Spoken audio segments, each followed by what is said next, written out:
Good evening, everybody. So let us begin today's session.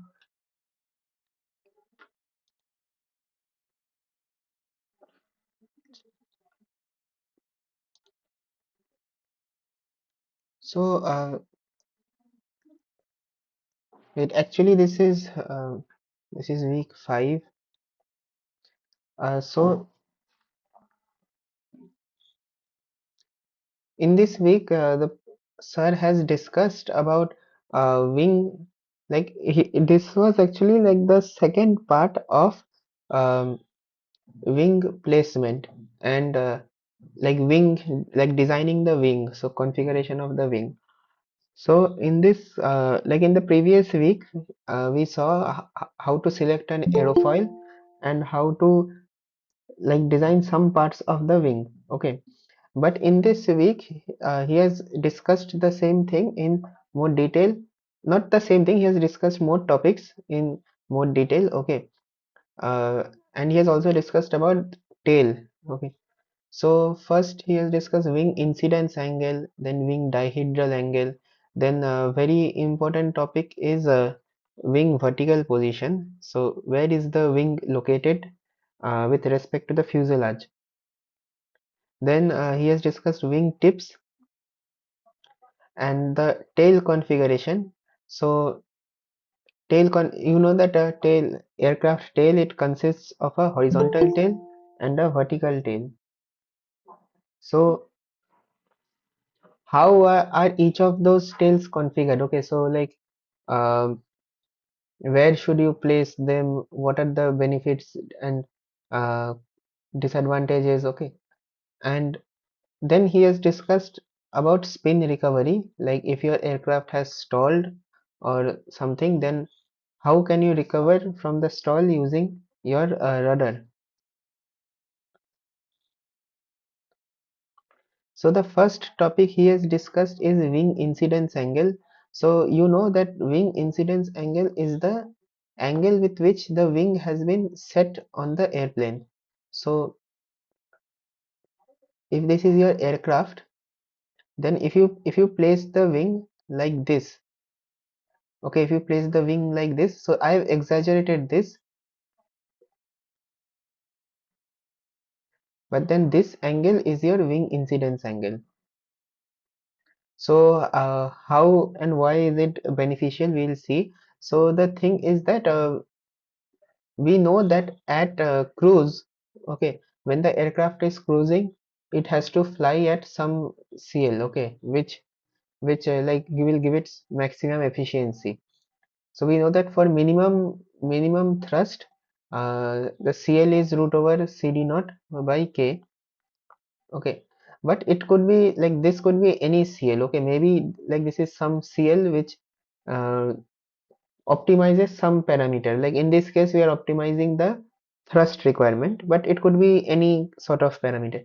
So we know that when we are flying, we have to fly at some kind of CL, and that CL might will correspond to some alpha angle of attack. We know that this is the equation for CL. Okay, so the CL that we want to fly at, this will correspond to some alpha. Okay, now how can we achieve this alpha? One of the ways is that we can pitch up the aircraft like this.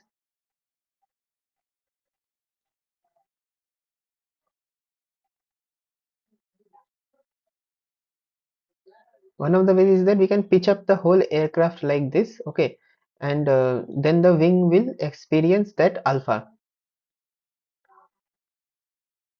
But the problem with this approach is that since the fuselage has also been pitched up, the fuselage will experience a lot of drag. Okay, so this will increase the drag. The other approach is that we set the wing at this alpha. Okay, so we attach the wing to the fuselage with this alpha, so that during cruise the fuselage is level like this. Okay, but the wing experiences an angle of attack.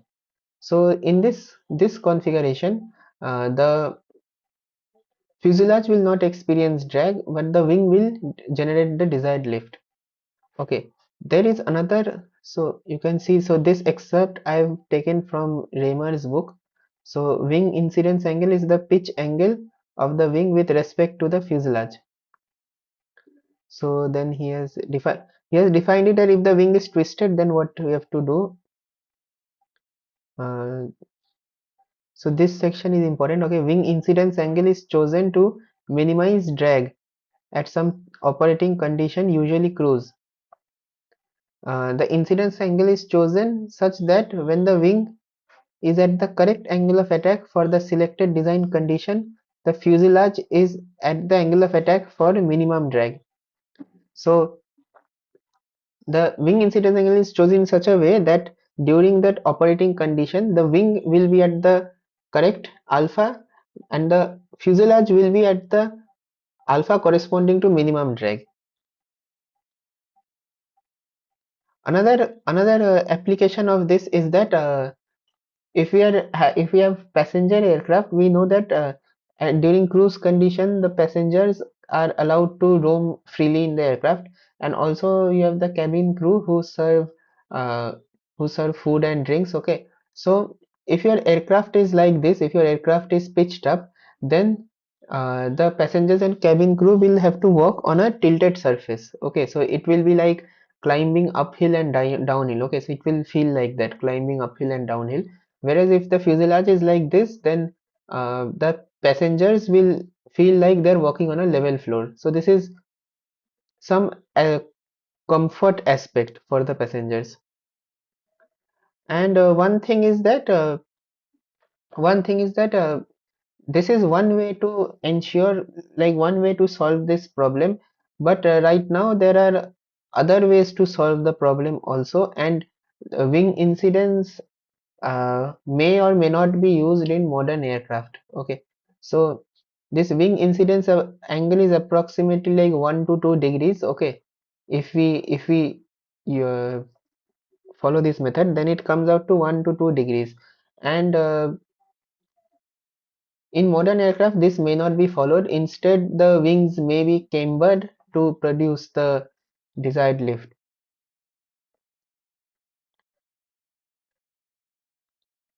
Okay, now moving on. The next thing is wing dihedral angle. So the dihedral angle is the angle with which the wings have been lifted up. So this is the wing dihedral. So this angle. Okay. So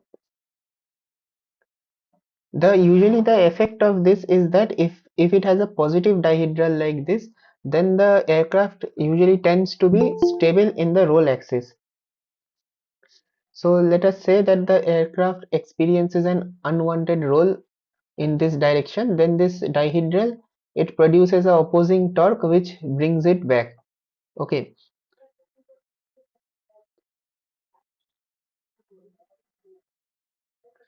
so wing dihedral is the angle of the wing with respect to the horizontal when seen from the front, and dihedral tends to roll the aircraft level whenever it is banked. uh, so when the aircraft is banked like this, then you know that the lift.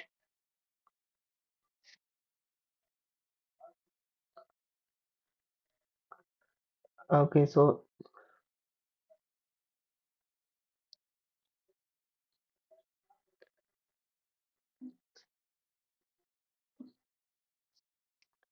somebody has written that can you explain in Hindi once after explaining in English? So like, do you want me to explain the whole thing in Hindi or just this topic? And one thing is that like if I talk in Hindi, then some people may not understand.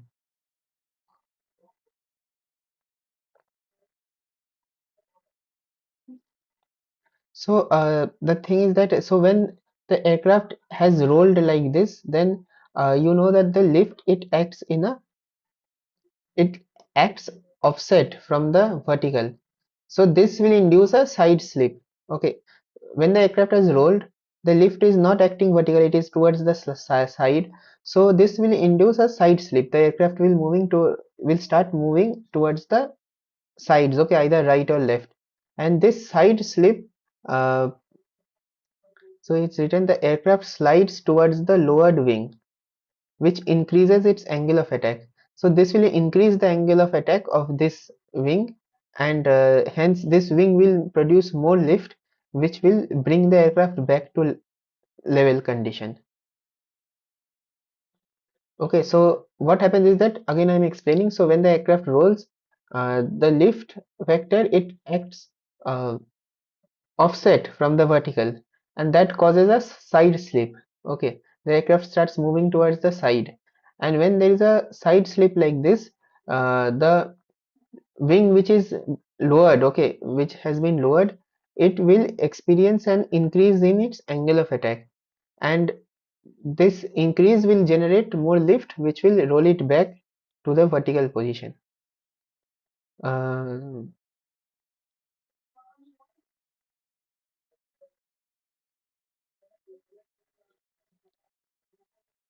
Okay, so wings dihedral, it produces this kind of stabilizing effect, and the other thing is that wing sweep also produces a stabilizing effect. Wing sweep means if you look from the top, then how much have the wings been swept back from the horizontal line? So this angle is the sweep angle. So how much have the wings been swept back? So this also adds a stabilizing effect, okay, to let it increases lateral stability. But one thing is that we do not want the aircraft to be too stable. Okay, if the aircraft is very stable, then it might be difficult to maneuver. Like you might want to intentionally turn the aircraft left or right, but if it is too stable, then it will not want to do that also. So sometimes sometimes it is necessary to add a negative dihedral to make it a bit unstable. Okay. Another thing is that when the wing is placed above the fuselage, this is more stable than a wing which is placed below the fuselage. Okay, so this is more stable. So let us say that you place a wing like this above the fuselage, and you also add dihedral. Okay, now this plane will be like, it will be too much stable, okay, and it it might be difficult to intentionally turn the plane, okay, like you know that when you are taking off and landing, or when you are changing your direction, you have to turn the plane intentionally, and if the plane is like this, it might be very sluggish, it might not want to turn very fast, okay, and that will create difficulties. So uh, in these cases, it might be necessary to add negative dihedral to make it a bit unstable. So you might see high wing aircraft with negative dihedral like this. Okay, so this one is positive dihedral where the wings are going up, and negative dihedral the wings are going down. And these are some guidelines. Okay, I've taken this from Raymer's book again. So guidelines for what should be the initial dihedral angle that you choose while designing the aircraft. So first you can see unswept aircraft. So unswept means that the wings are not like swept back. They're like this. Okay, so the wings are like this. They are not swept back. So you can see that for low wing aircraft, so like this, uh, the dihedral angle is 5 to 7 degrees. For mid wing it is 2 to 4 degrees, and for high wing it is 0 to 2 degrees. So if your aircraft is you can see that the high wing aircrafts, they have lower dihedral angle than low wing aircraft, as I have explained. Okay, because the high wing aircraft, they are already stable, so like it, you might not want to make them more stable. Then you have subsonic swept wing. So you know that the sweep, it also increases the stability, so you will require lesser dihedral. So when you have swept swept wing subsonic, you will require lower dihedral 3 to 7 degrees, and for mid wing you can see -2 to 2 degrees, and for high wing -5 to -2. So for high wing you want this kind of a combination. And supersonic swept wing, again like the for low wing position you have 0 to 5 degrees, mid wing -5 to 0, and high wing -5 to 0. So usually for supersonic aircraft the wings are swept back more, okay, the sweep angle is more, so that again contributes to the stability factor. So in that case you either do not use dihedral or you have to use negative dihedral. Okay, now continuing. Next we'll come to wing vertical placement. So wing vertical placement means where are the wings located with respect to the fuselage in the vertical plane. So in this case there are mainly three types. One you have is the high wing, then you have mid wing, and finally you have the low wing configuration. Okay. Now these configurations, they have their own advantages and disadvantages, but all of these pros and cons, they can be countered in some way. So none of these pros and cons, okay, so all the arrangements have some kind of pros and cons, but these pros and cons are not really a limiting factor, they can be countered in some ways. Okay, and you will find all three kinds of aircrafts in flying in practice. Okay, so the main factor which decides the wing placement is the operational requirement. Okay, what kind of task is your aircraft performing, that will primarily decide where the wings are going to be placed with respect to the fuselage. uh, so first we'll go for with the high wing. Okay, so the high wing configuration, it has a lot of advantages. So one of the advantages is that the fuselage is close to the ground. You can see here that the fuselage can be placed very close to the ground, and this is extremely helpful if your aircraft is a cargo aircraft, because you might have seen like this aircraft looks like a military cargo aircraft. So you know that the hatch of the aircraft, it opens from the back. So you have this aircraft and the aircraft hatch, it opens from the back like this. So there is a ramp, and then it is easy for people to load and unload cargo because the fuselage is so close to the ground. And another thing is that when you place usually the engines are placed on the wing, and since the wing is so high above, the engines have a lot of ground clearance. Okay, they are far away from the ground. And when you are landing, another advantage is that during landing the wing tips are less likely to strike the ground. So during landing, let us say this is a aircraft, uh, this is the front view. Okay, and this aircraft is coming in for a landing, and now during landing the pilot might have to roll the aircraft left or right. So when the pilot rolls the aircraft, like if he rolls it this side, then this wing will come down, right? If he rolls the aircraft this side, then it will look like this. And there is a possibility that this wing tip, it might hit the ground. So if your ground is like this, this wing tip might hit the ground. Now obviously no pilot will intentionally do this, but this might happen during bad weather conditions. Okay, so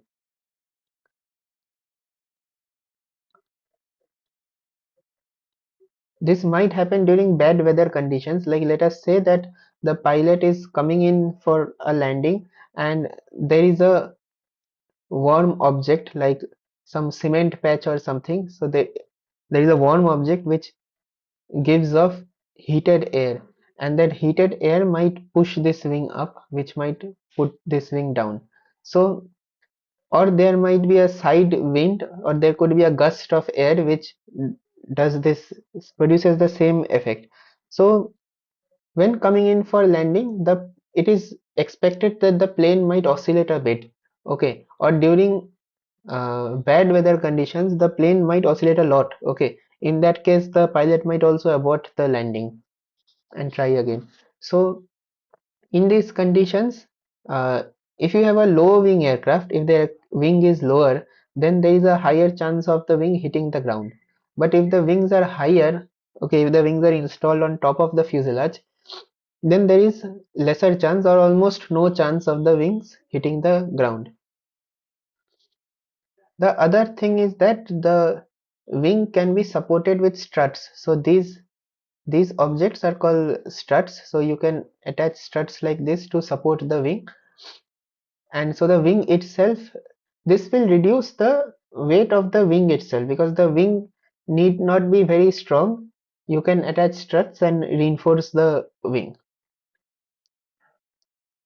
Another advantage is that so these high wing aircrafts, they are very helpful for uh, landing, takeoff or landing from short runways, or like short runways,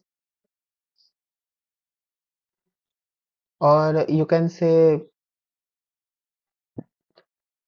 unpaved runways,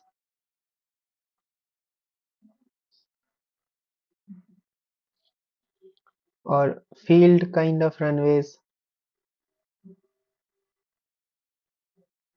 or even like hilly areas or mountainous areas.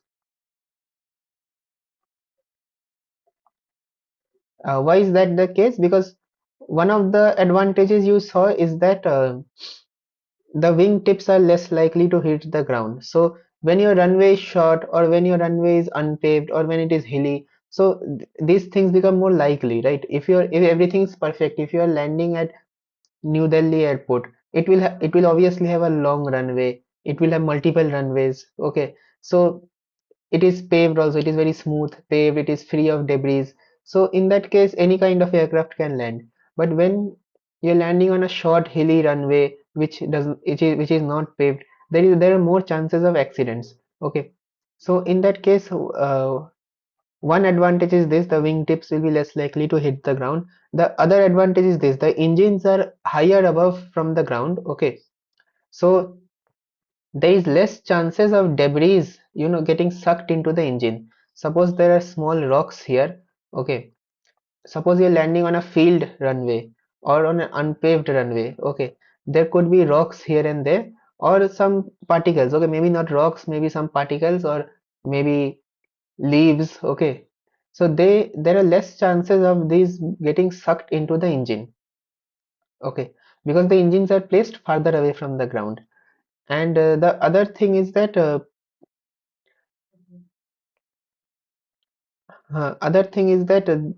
there is less ground effect induced floating.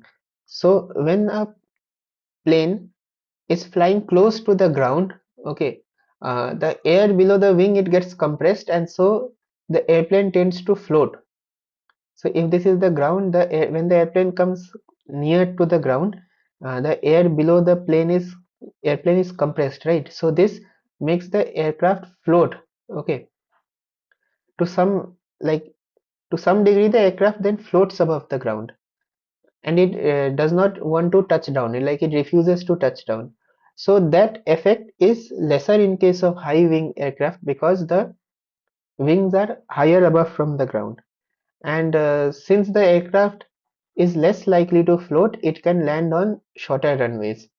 Okay, when you're when the aircraft refuses to touch down and it keeps on floating, then obviously like you can see that it will take up more runway. Okay, because in this case the landing gear has not touched the ground, so you cannot apply brakes. Okay, now we'll come to some disadvantages of this high wing configuration. So you can see that the high wing configuration has, like, I think it has the most number of advantages out of all the configurations. So one of the disadvantages is that the fuselage must be strengthened to support landing gear loads. So during cruise, okay, so when the aircraft is flying, okay, during cruise, the wings, the lifts, they act on the wing, right? The lift force, it acts on the wing, and then the fuselage, it rests on the wing, it hangs from the wing. So in a way, this wing and fuselage attachment over here, this obviously it has to be strengthened, right? Because the fuselage will hang from the wing. When an aircraft is flying, the fuselage, it hangs from the wing. So the wing fuselage attachment, it obviously has to be strengthened. Okay. But in this case, when you have a high wing aircraft, since the landing gear is not attached to the wing, this landing gear fuselage attachment, this also has to be strengthened additionally. Okay, because on the ground the aircraft will be resting on the landing gear. Okay, and also when during landing, okay, there will be a jerk kind of force. So this landing gear fuselage thing attachment, it also has to be strengthened, and that will add additional weight. Also the other thing is that the other problem is that you might have to add some additional structure to store the landing gear when in flight. So you can see these structures here. These are required to store the landing gear. So when the aircraft is cruising and the landing gear has to be retracted, the landing gear has to be stored in these external structures. And again, like this will increase the weight and it will also contribute to drag.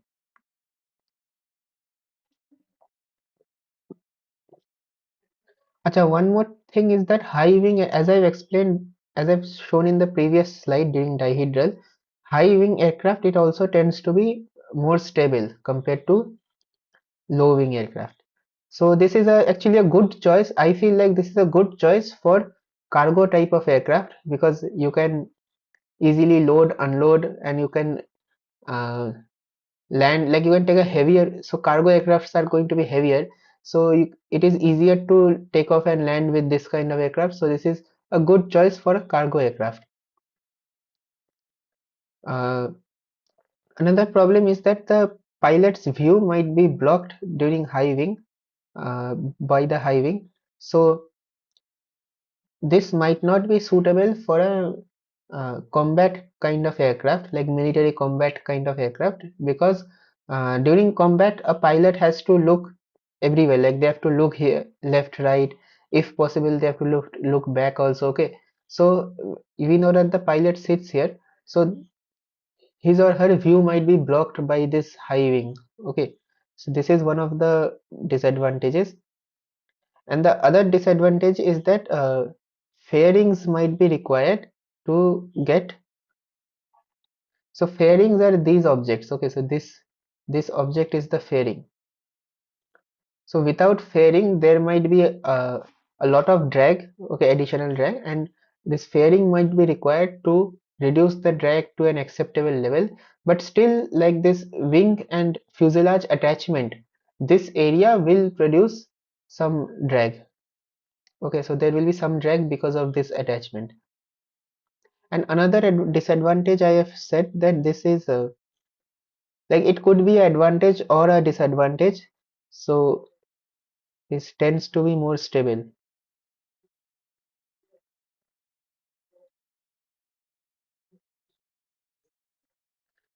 Tends to be more stable. So I feel like for cargo aircraft, it is not a problem. Okay, but for military or combat aircraft, this might be a problem because a combat aircraft has to take sharp turns. It has to maneuver very fast. Okay, so for those aircrafts, this might be a problem.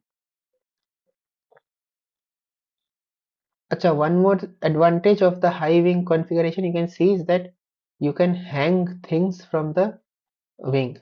So you can hang like missiles or bombs, or maybe even engines, like you can install engines here also. So this is one of the advantages. Now we'll come to the mid wing configuration. So mid wing configuration, there is some ground clearance, so it still has some of the ground clearance benefits of the high wing approach. And military aircrafts, they usually carry like bombs and missiles on this high wing, on the mid wing like this. Okay, and the mid wing is superior for maneuverability, because so as you saw that the high wing is more stable, okay, and the low wing is unstable. Okay, now you might say that why not have a military aircraft with a low wing like this, because then this will be unstable, and we can create a fighter aircraft out of this configuration. But this might act in the opposite when the aircraft is flying inverted. Okay, so a military aircraft might have to fly inverted. So when the aircraft is inverted like this, when the aircraft is flying inverted like this, then the same configuration might be stable. Okay, so there will be different kinds of, so in this configuration it is unstable in normal flight, but when the aircraft is flying inverted, this might be stable. And so in this case it will be maneuverable, and in this case it will be not maneuverable. So like this problem exists, so it is better to use mid wing, because mid wing offers neutral stability. So both in normal and inverted flight, it is neutrally stable. So it is better for aerodynamic maneuverability. Now, one of the disadvantages with this approach is the structural attachment of the wing with respect wing with the fuselage. Okay, so if you look at the high wing approach, the wing is entirely above the fuselage. Okay, and we can create one attachment point here, and we can put fairings here. Okay, so this is, and the fuselage, it does not have to be uh, broken in two parts or anything. You will see over here. So if in a mid wing approach, if the wing is attached to the fuselage like this, you can guess that the fuselage will have to have holes, okay, through which the wing will have to pass. So there has to be a hole in the fuselage here and hole in the fuselage here, through which this wing might have to pass. Okay, and these holes have to be strengthened to take the weight. Okay, because like see, in cruise condition, the lift will act on the wing, right? So the fuselage will have to hang from this wing. So these holes, they have to be strengthened. Now this is again a problem, because see, if the wing it passes directly like this, then where will the passengers sit? Okay, passengers, or you might have the aircraft engine here also. So in case of a fighter aircraft, the aircraft engine might be located here. So if the wing is passing through the fuselage like this, then where will you locate those items? Okay, so for that reason, there could be other attachment approaches also. Uh,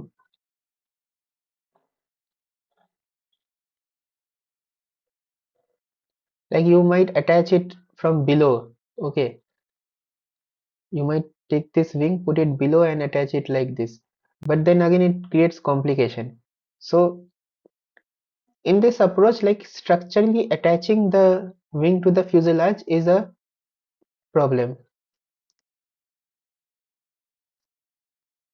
Okay, now we'll go to the low wing approach. So,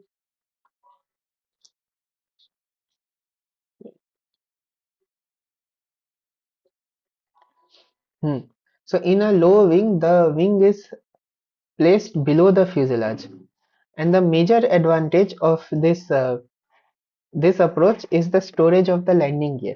So there are actually two advantages.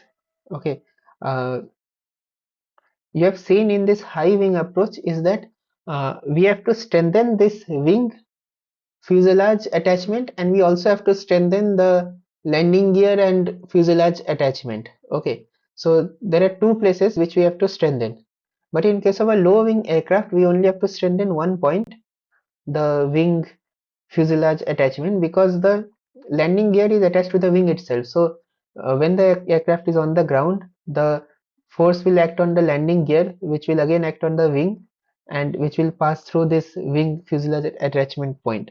So weight wise, this might be an advantage. And another advantage is that you can store the landing gear in the wing itself. So in these low wing configurations, the landing gear usually folds sideways like this, and it goes into the wing itself. So you do not need a separate structure to house the landing gear. So in case of high wing, you saw that we needed a separate structure to store away the landing gear. But in case of low wing, we do not need such a structure. Sorry. So landing gear wise, the low wing configuration has a lot of advantages. Okay. Now the disadvantages are that, see, when you have a landing gear, then you have the wing, and on top of the wing, then you have the fuselage. So the fuselage tends to be higher away from the ground. So the fuselage ground distance in a low wing configuration, it tends to be quite large. So tends to be quite large, so you might require special cargo to load and unload uh, things from this kind of aircraft. So uh, like those of you who have taken a flight, you will know that you cannot like directly get into an airplane, right? Like they have to bring stairs which you have to climb to get onto the aircraft, or there might be a bridge which connects the airport terminal with the aircraft. So you need some bridge or stair or something like that to get into the aircraft. Okay. Even for cargo, you might require a forklift to, like you might require a lift or a crane or something to take the cargo up and put it on this. Okay. Um, this is not the case for low wing for high wing aircraft. For high wing aircraft, you may be able to climb in directly. Okay.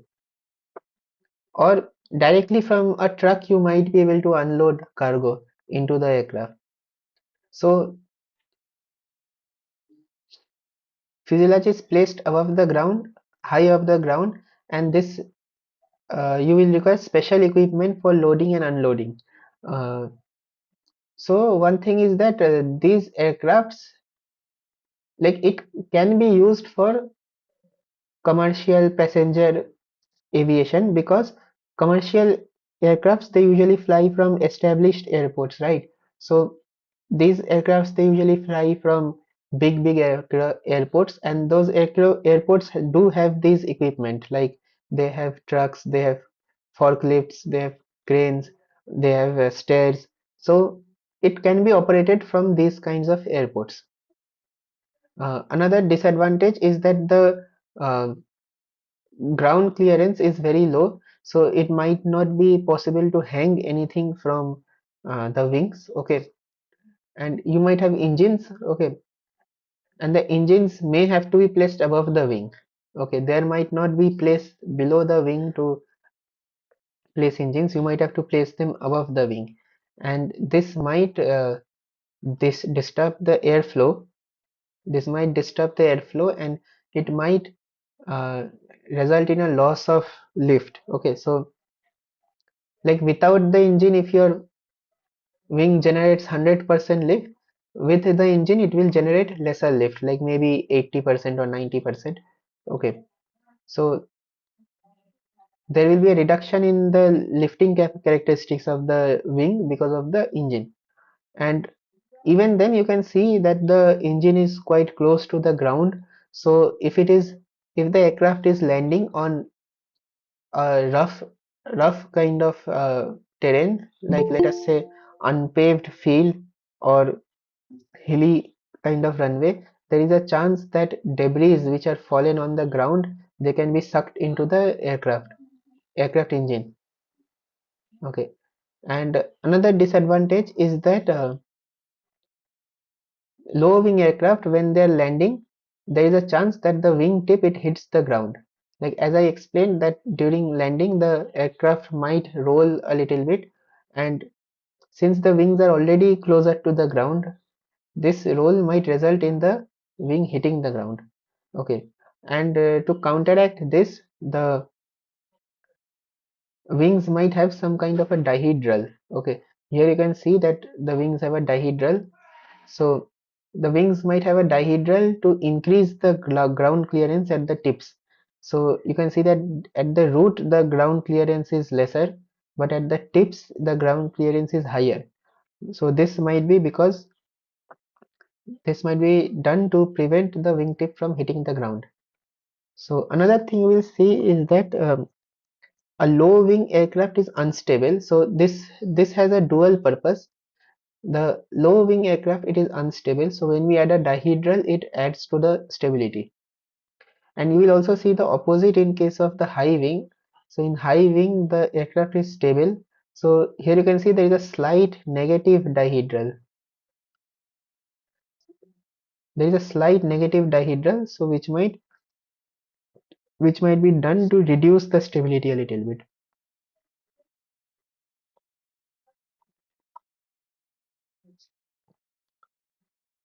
Okay, now moving on. So now I'll discuss about wing tips. So the major requirement for wing tips is to uh, reduce the induced drag. So when you have a wing like this, when you have a finite wing like this, okay, so when you discuss aerofoils are considered to be 2D wings or infinite wings. But in real life, you cannot have these things, so you have a finite wing like this. So when the aircraft is flying or cruising, the pressure below the wing is higher, right? It's because the air is lifting up the wing. So the air is lifting up the wing, so the pressure below the wing is higher. Uh, so there is high pressure here and there is low pressure here. So at the wing tip, what happens is that this high pressure here, it tries to come above to the from the lower surface to the upper surface. So this high pressure here, it tries to come up above to the upper surface. Okay, so in the middle of the wing there is no scope for this to happen. Okay, so this is your airflow, it will come like this. There is no scope for this to happen. This might happen at the tip. Okay, so this might happen at the trailing edge, but at the trailing edge it is not a big problem. But at the wing tip, the high pressure air, it comes above this wing tip, and so this induces vortices like this. Okay, because the plane is moving in this direction, so this induces vortices like this, and these vortices, they increase the drag. So this phenomena, this vortex, results in induced drag.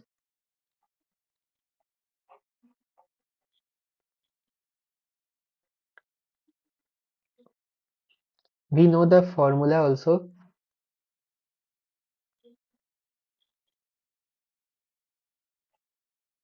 So this term, so this KCL square term, this represents the induced drag.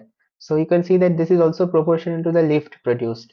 If the aircraft is producing more lift, then the pressure difference between the higher and lower surface is more. Okay, let us say that the aircraft is lifting a lot of weight, or it is climbing up very fast. Then the pressure difference is higher, so the vortices are going to be more powerful, which are going to induce more drag. So the primary purpose of wing tips is to prevent the airflow from coming up. Okay, and it is also to like disturb the vortices, or the lessen their chances of forming. Okay, so these are some vortices which have been explored in, like, people have experimented with these kinds of wingtips. So for the first one is the plain rounded wingtip, and this is a normal rounded kind of wingtip, and this induces the most amount of drag. So this causes the most amount of vortices and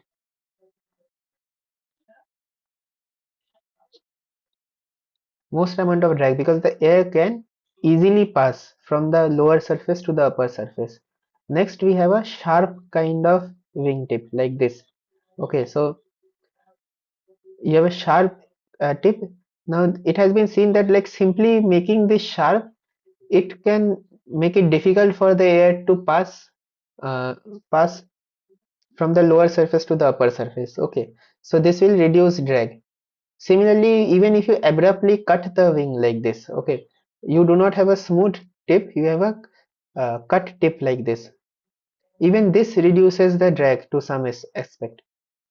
Then you have this uh, kind of a tip called horner tip, where you can see that the upper surface has been extended, but the lower surface it forms a concave kind of shape.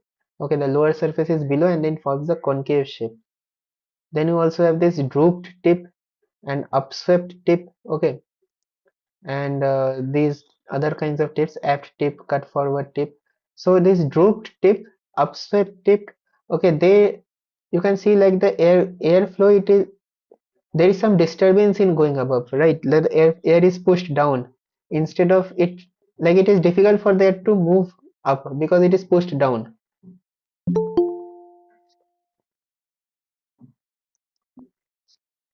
And in case of upswept tips, you can see that the air can flow like this. It is difficult for the air to again like come back and flow above the upper surface. So these wingtips, they try to disturb the flow of the air and make it difficult for it to come up. You also have this kind of end plate. One of the tips is this kind of end plate. So here you can see that they have just put a plate here. So yeah, again, like if there is air here, it is difficult for the air to escape from this plate, come up and over here. Okay. You also have this winglet kind of configuration. This also tries to prevent the air from coming up. Okay. One more thing is that in some cases, so the one of the functions of wingtips is to reduce the induced drag, but in some cases, like in case of private jets, okay, people might add wingtips just because it is more stylish. You know that like when people are buying private jets or something, they want to look rich. So in that case, wingtips, since they look more stylish, they might add wingtips, or they might choose a plane with wingtips. Okay, so now moving on. Next, we have the tail configuration. So the tail configuration tells us that how is the like how does the tail look, where it is attached, how many control surfaces does it have.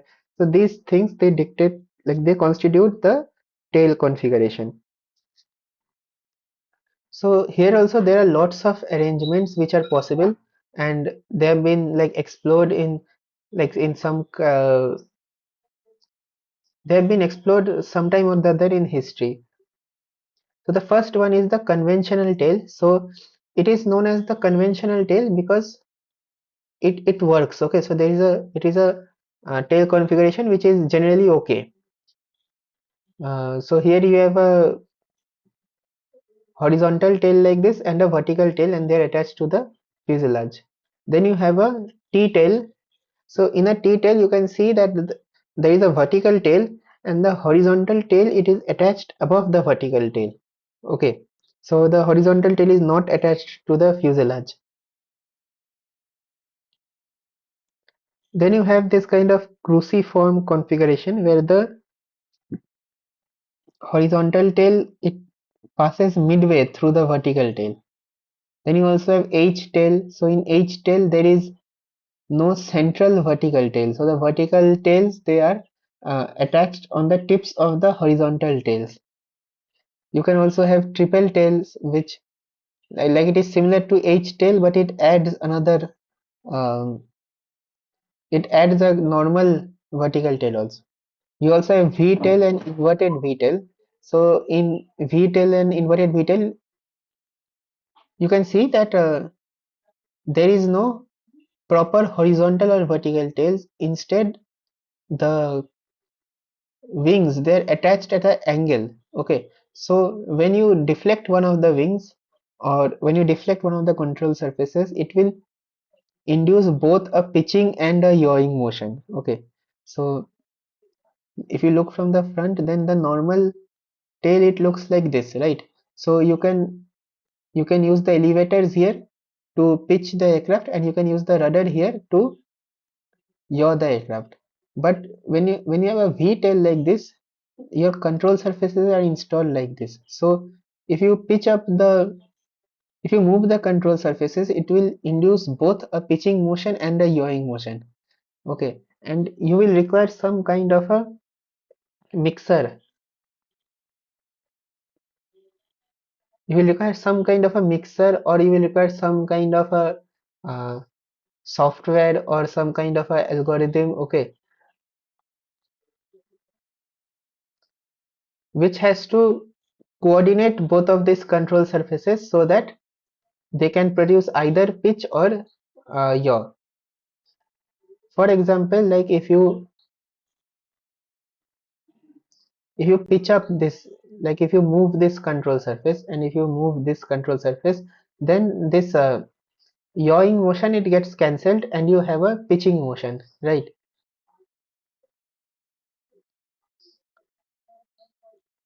Like if you move both the surfaces in the same direction, then you have a pitching motion. But let us say you move the surfaces in the opposite direction like this, then the pitching motion, it gets cancelled, and you get a yawing kind of motion. So you will need some kind of a algorithm or software which has to translate the pilot's movements to the movements of the control surfaces. You also have Y tail, and then you have some exotic kinds of tails. Okay, so probably like they have been used on very few aircrafts. Like you have twin tail, boom mounted inverted V, and the ring tail. So the ring tail is a very unique kind of configuration. Um, so these are very exotic configurations. But most commonly the conventional and T-tail are used.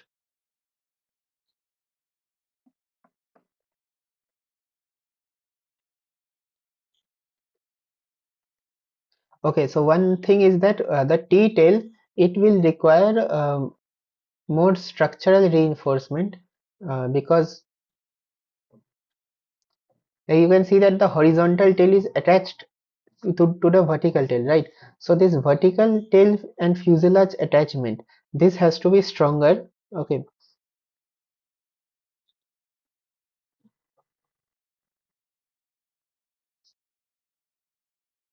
this has to be structurally stronger than in case of the conventional tail.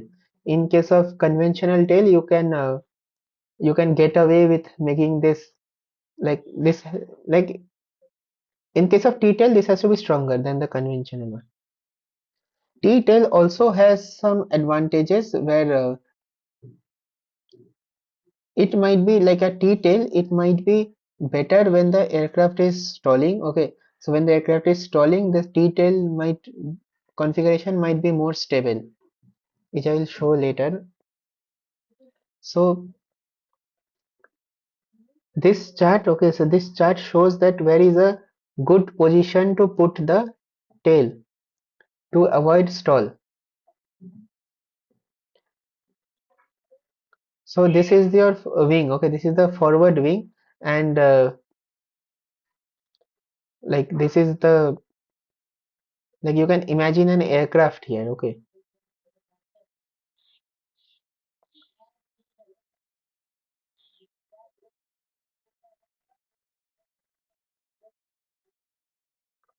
you can imagine an aircraft here. So where should you place the tail so that it is better, okay, to avoid stall or to recover from a stall. Okay, so this is the wing location, and then you have this, which is the best location for a tail, which is actually below. Okay, so the if the tail is installed below, then it is a best location. And one of the worst locations is to place it over here. Okay, because then the tail gets blanketed. So the airflow which comes over the wing, okay, like during stall, what happens is that the airflow it separates from the wing, right? So you have boundary layer separation and you have turbulences. So this turbulence it will pass through this region. Okay, so if your wing is like if your tail is also in this area, then the tail may become ineffective, and if the tail is ineffective, then you will lose pitching control and yawing control.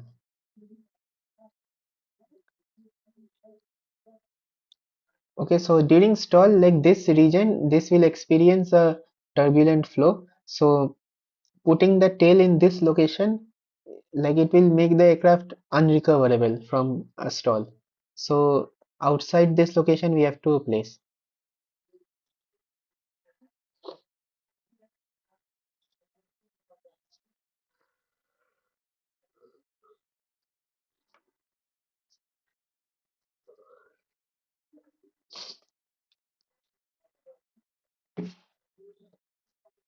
Then another thing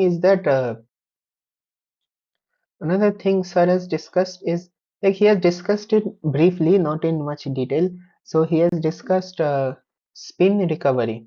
So there is something called a flat spin. Okay, so if this is your aircraft, okay, and it has stalled. So when it has stalled, it might get into a condition called a flat spin, where the aircraft is like falling down. So it is falling down, and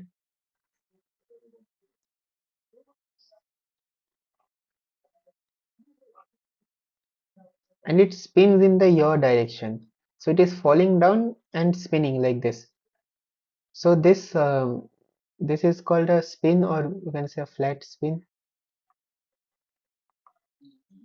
And he has discussed that where should you place the rudder. So when you get into this flat spin, the rudder is primarily used to get out of this spinning motion.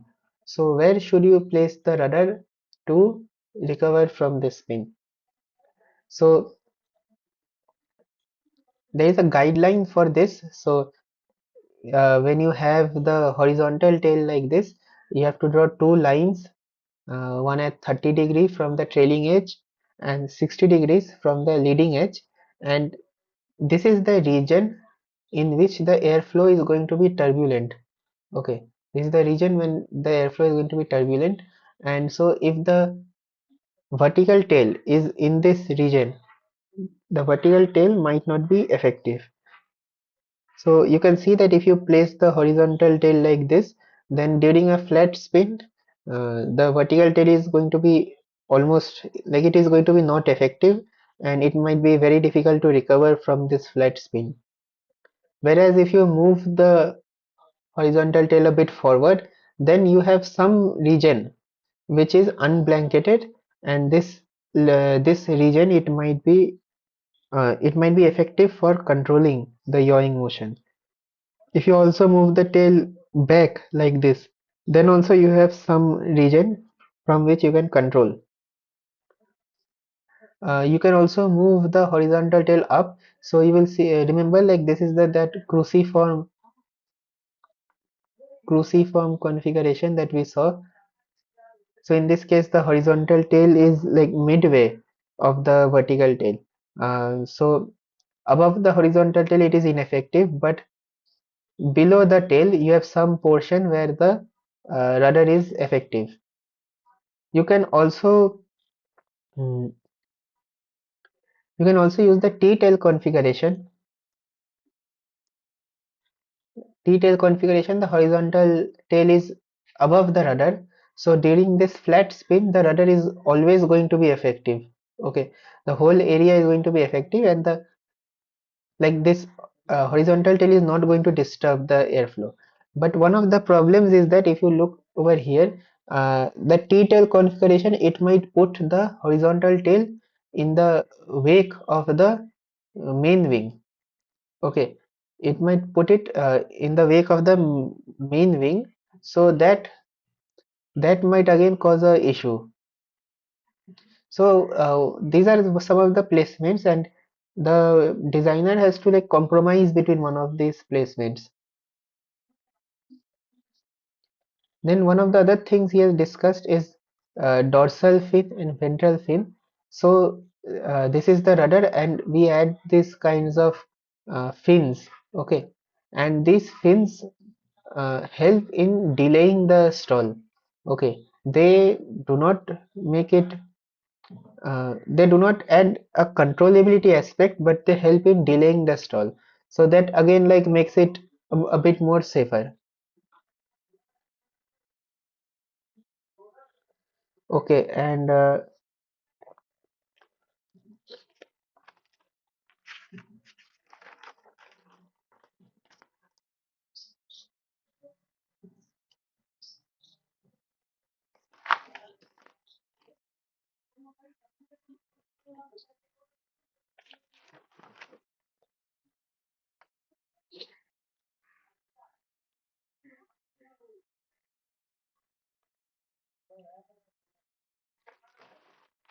one more thing he has discussed, which is the issue of which is the floating tendency of elevator and rudder. Okay, and the issue of rudder lock.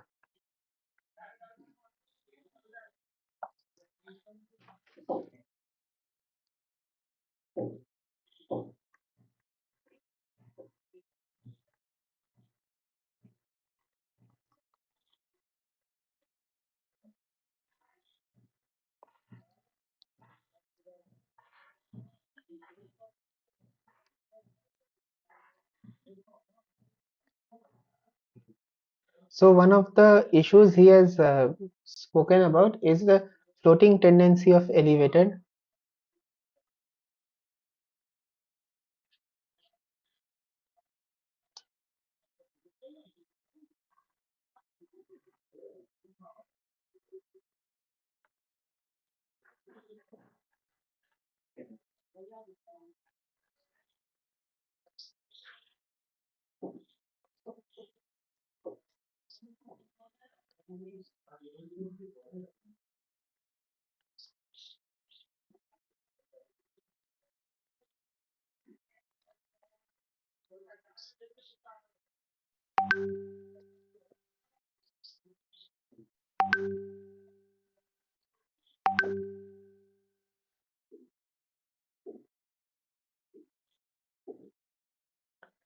Floating tendency of elevator and rudder.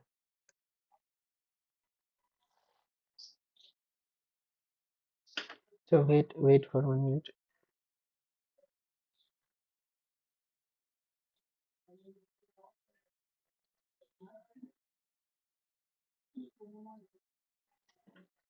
So this so this concept is that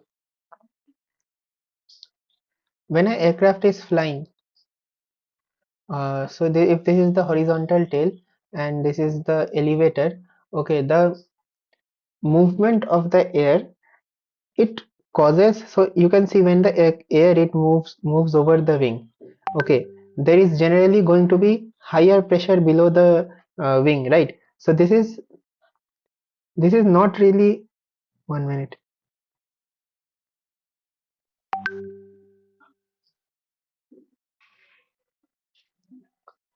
So when the air is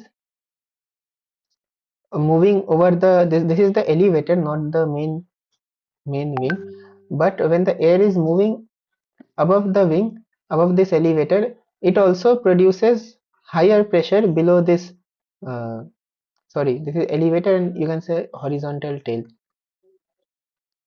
Elevator is this control surface, but anyway, when the air is moving over this horizontal tail, it produces higher pressure below, okay, because it is also a aerofoil. So then this higher pressure will act on this elevator and this might cause it to deflect up. It might cause it to deflect up like this. Okay, so this is called the like the floating angle of the elevator, because what this means that in if the aircraft is flying and no control force is applied by the pilot, then the elevator might naturally move to this location, this kind of a location. Okay. uh, and the same thing, so this is the floating elevator, and the same thing might happen with a rudder. So if you have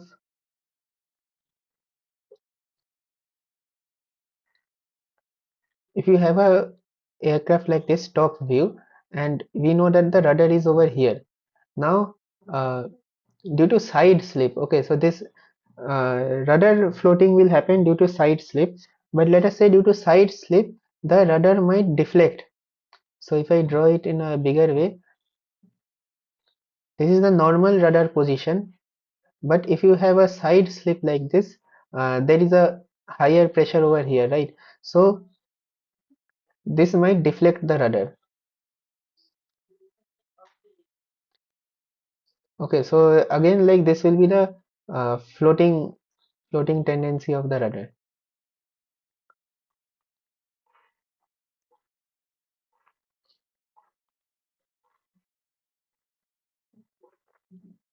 Now both these now see, if you have computerized control, okay, like in modern like commercial aircraft, the when in modern commercial aircraft, the pilots they do not directly control the control surfaces.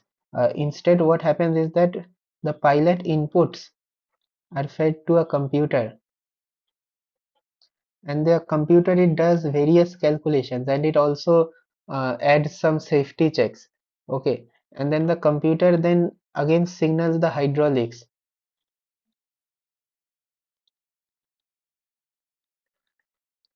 and finally the hydraulics they move the control surface.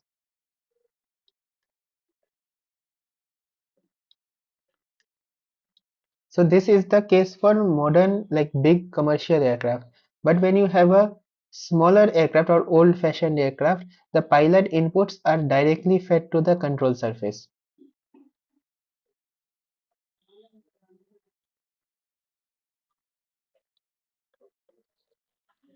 So this floating tendency is mainly a problem in this case for the uh, uncomputerized control system. So here what happens is that normally, like see, we know that when we want to turn right, we have to push the rudder. Okay, wait. When we have to turn right, we have to push the rudder right, or in this case, when we have to turn left, we have to push the rudder left. Okay, but if the floating angle is more than this desired angle, then we have to put it in the opposite direction. So let us say that for to turn in some direction,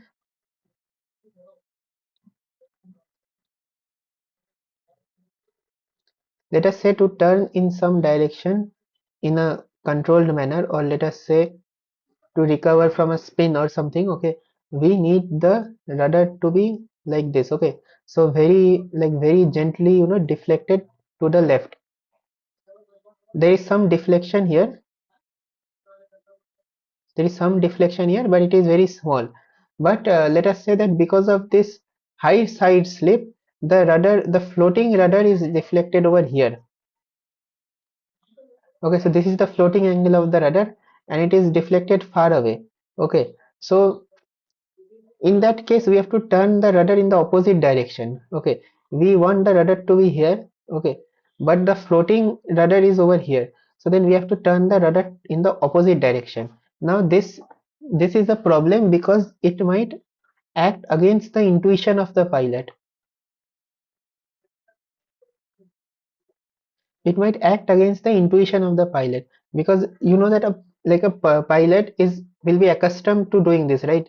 If we have to turn left, we have to put left rudder. Okay, if you want to turn right, you have to put right rudder.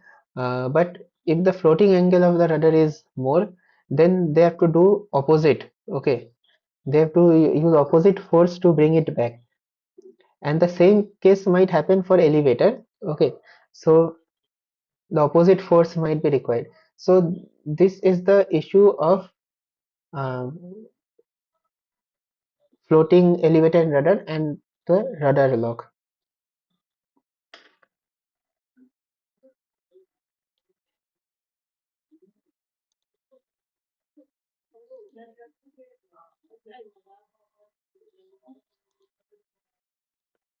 Okay, now I will discuss some exercises.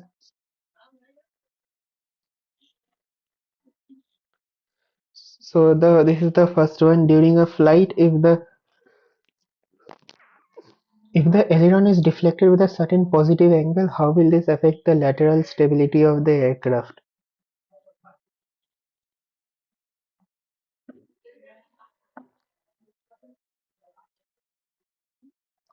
So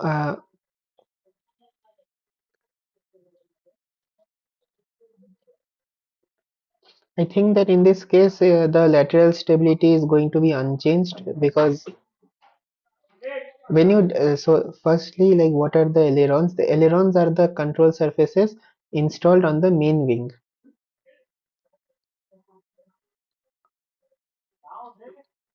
So the control surfaces installed here, they are the ailerons.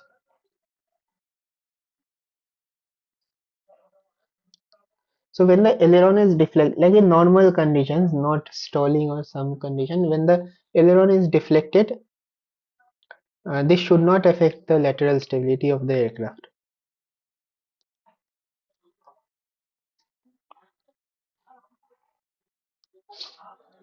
Then moving on, so the aileron control effectiveness depends upon the lift curve slope of the wing, vertical tail or horizontal tail.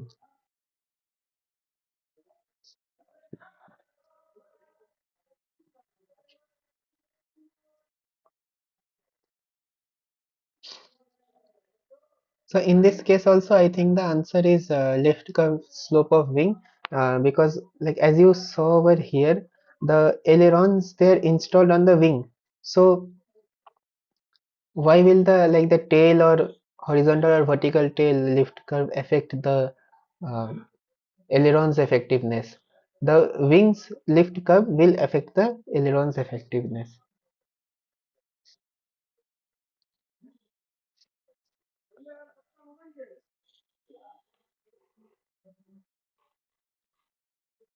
The next question is that the contribution of vertical tail to directional stability depends upon what factors? So their vertical tail volume ratio, vertical tail efficiency factor, and the third one is both options are correct.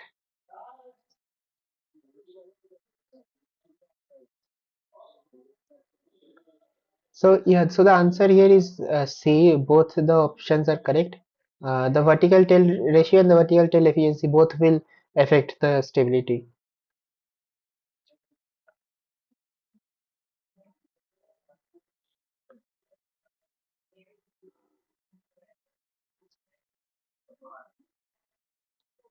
Next, this is the fourth question. So the primary control for adverse yaw recovery is.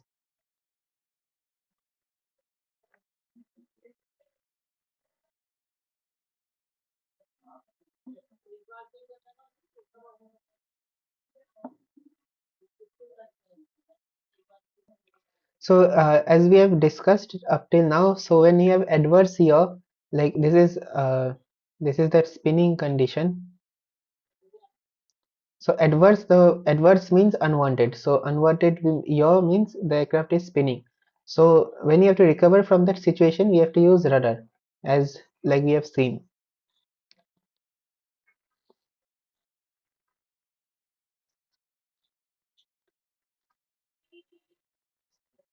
The next question is this: which placement of wing has least lateral stability?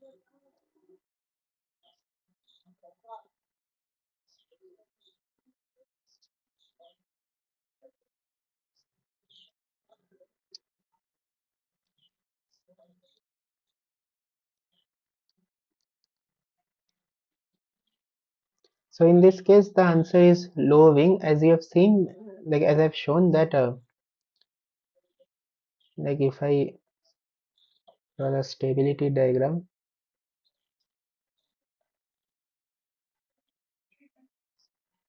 then first we have the low wing.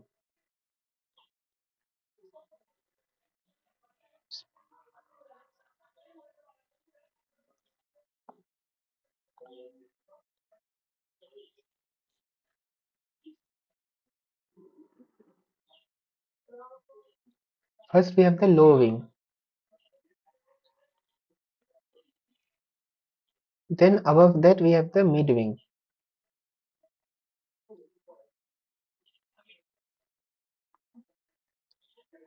And finally the most stable is the high wing.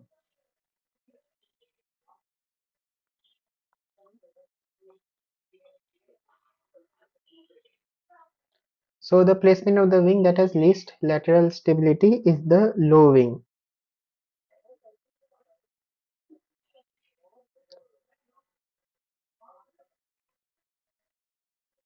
So this question is, which placement of wing has more lateral stability? Acha, so this is the opposite of the previous question. So in the previous question they asked about the least lateral stability. Here it is asking more lateral stability. So like as we saw in this chart, the high wing has the most lateral stability. So this is the answer.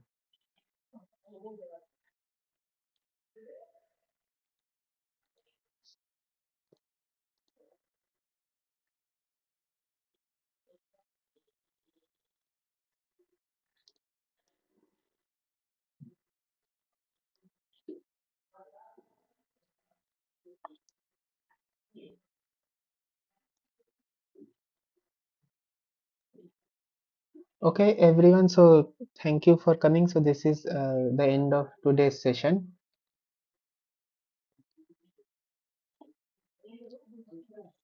Thank you.